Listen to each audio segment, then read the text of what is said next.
స్వర్గ నరకాలు ఉన్నాయా? స్వర్గ నరకాలు ఎందుకు లేవండి, ఉన్నాయి కదా. ఉన్నాయా?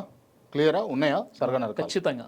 ఓకే, అంటే స్వర్గానికి పోయేటోళ్ళు ఎవరు అని అడిగితే మీరు ఏం చెప్తారు? ఇప్పుడు స్వర్గానికి వెళ్ళేవారు ఎవరు అంటే ఎవరైతే ఏకదైవ ఆరాధన, సృష్టికర్తను విశ్వసించిన వారు, మంచి పనులు చేసిన వారు, తర్వాత సృష్టికర్త నాకు జీవితం ఇచ్చాడు, మనిషిగా నాకు జీవితం ఇచ్చాడు, రేపు ఆయనకు లెక్క చెప్పుకోవాలి, జడ్జిమెంట్ డే ఉందని నమ్మేవారు, సృష్టికర్త అయినటువంటి దేవుని ప్రవక్తలను నమ్మేవారు ఖచ్చితంగా స్వర్గానికి వెళ్తారు. రైట్, మీరు అందులో చెప్పినటువంటి పాయింట్ ఏంటంటే ఏకదైవారాధన. అవునండి. అంటే హిందువులందరూ కూడా ఏకదైవారాధన చేయరు.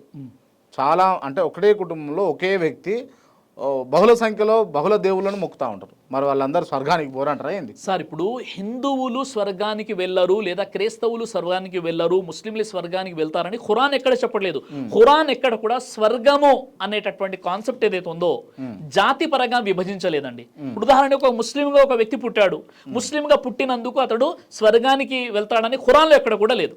అంటే ఖురాను గ్రంథాన్ని మనం పరిశీలిస్తే జాతి పరంగా స్వర్గానికి వెళ్ళే వ్యక్తులుగా ఎవరిని కూడా తీర్మానించలేదు ఖురాన్. కాబట్టి హిందువులు స్వర్గానికి వెళ్ళరని నేను చెప్పకూడదు, క్రైస్తవులు కూడా స్వర్గానికి వెళ్ళరని నేను చెప్పకూడదు. ఎందుకంటే ఎవరికి ఎప్పుడు హిదాయత్ అంటే సన్మార్గాన్ని ప్రసాదిస్తాడో మనకు తెలియదు. కాబట్టి మరో విషయం ఏంటంటే, ఒక డాక్టర్ ఉన్నాడు, డాక్టర్కి పుట్టాడు కాబట్టి ఆ వ్యక్తి డాక్టర్ అవుతాడా?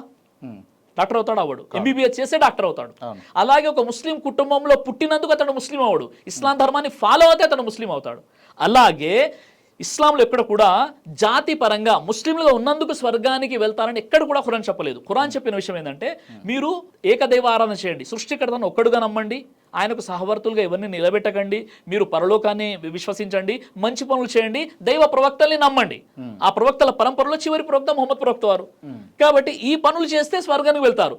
మీ పేర్లతో, మీ ఊర్లతో, మీ ప్రాంతంతో, మీ రిలీజియన్తో, మీ కల్చర్తో సంబంధం లేదు, దేవునికి విశ్వాసాలతో సంబంధం ఉంది.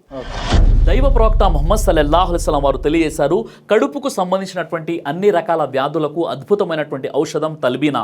ఇది దైవ ప్రవక్త వారి సున్నత్, మంచి ఆహారం, ఇమ్యూనిటీ బూస్టర్, ఇందులో షిఫా ఉంది. ఇది మంచి ఔషధంగా కూడా పనిచేస్తుంది. కాబట్టి పిల్లలు అయినా పెద్దలు అయినా ఎవరైనా దీనిని ఉపయోగించవచ్చు. అలాగే ఖురాన్లో దైవం తెలియజేశాడు, తేనెలో మీకు స్వస్థత ఉంది అని. కాబట్టి స్వచ్ఛమైనటువంటి ఫారెస్ట్ హనీ కోసం మీరు సంప్రదించండి. అలాగే పురుషుల కోసం ప్రత్యేకంగా తయారు చేయబడినటువంటి షాహీ హల్వా, ఇది లైంగిక సమస్యలను దూరం చేసి శృంగార సామర్థ్యాన్ని పెంచుతుంది, మీ దాంపత్య జీవితంలో మంచి అనుభూతినిస్తుంది. ఇందులో ఎలాంటి సైడ్ ఎఫెక్ట్స్ లేవు. ఇది కంప్లీట్గా హెర్బల్ ప్రొడక్ట్స్తో తయారు చేయబడినటువంటిది. కాబట్టి స్క్రీన్పై కనిపిస్తున్నటువంటి ఈ నెంబర్స్కి కాల్ చేసి మీరు ఇప్పుడే ఈ ప్రొడక్ట్స్ని ఆర్డర్ చేసుకోవచ్చు. కొరియర్ ఫెసిలిటీ కూడా ఉంది. ఆలస్యం ఎందుకు, వెంటనే ఆర్డర్ చేయండి.